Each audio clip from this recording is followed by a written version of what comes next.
This is Q Racing News, brought to you by the Bank of America Racing Challenge. On Sunday, Sergio Enriquez's Cartel Quick, a 2-year-old son of Teller Cartel, won the Grade 1 Ruidoso Futurity. Monday morning, the horse was euthanized due to kidney failure. That according to trainer Alonso Orozco. Orozco says the horse came out of the race in bad shape, and a blood test afterwards signaled a massive kidney failure. The decision was made to humanely put him down. An autopsy is scheduled. Cartel Quick never made it to the winner's circle after the race and was instead vanned off after exhibiting stress and exhaustion in accordance with New Mexico regulations.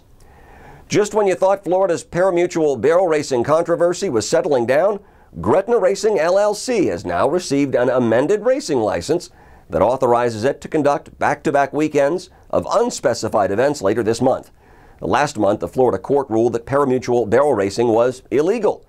Gretna Racing was trying to use it to acquire card rooms and possibly slot machines by claiming it was engaged in pari-mutuel horse racing. FQHRA President Dr. Steve Fish says Gretna simply made some slight changes to its barrel racing format and then continued to go about its business of phony horse racing. I'm paraphrasing, of course. Gretna's races are not sanctioned as legitimate barrel racing by the National Barrel Racing Association and other long-standing national organizations. Cody Jensen was racing this past weekend with a metal plate and 10 screws in his collarbone. The extra weight didn't slow him down in the $800,000 Grade 1 Ruidoso Derby.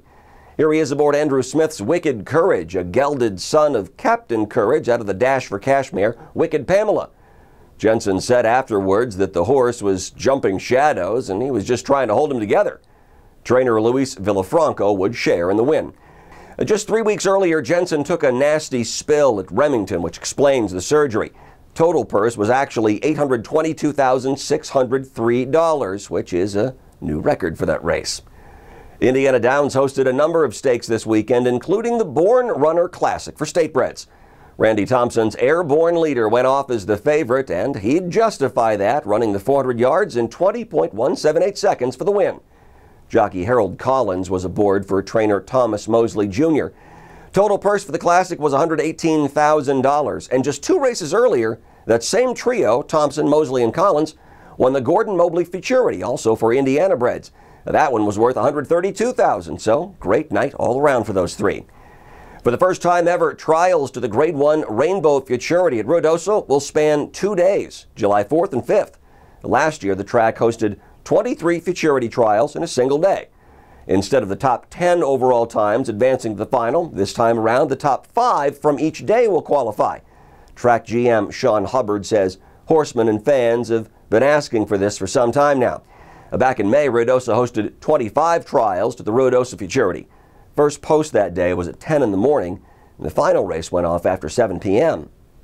Number of deadlines coming up this weekend for nominations to Bank of America Racing Challenge Regional Qualifiers. 2 at Los Al, the John Deere Juvenile and Zoetis Starter Allowance. 2 more at Emerald Downs, the Championship and the Starter Allowance, plus the Juvenile at the Hippodrome in Mexico City, and then the Mariel Distaff Regional at Ajax Downs. Of course, all challenge schedules and forms are available at AQHARacing.com. That's this week's Q Racing News. I'm Matt Darby in Amarillo. I'll see you next time. This is Q Racing News, brought to you by the Bank of America Racing Challenge.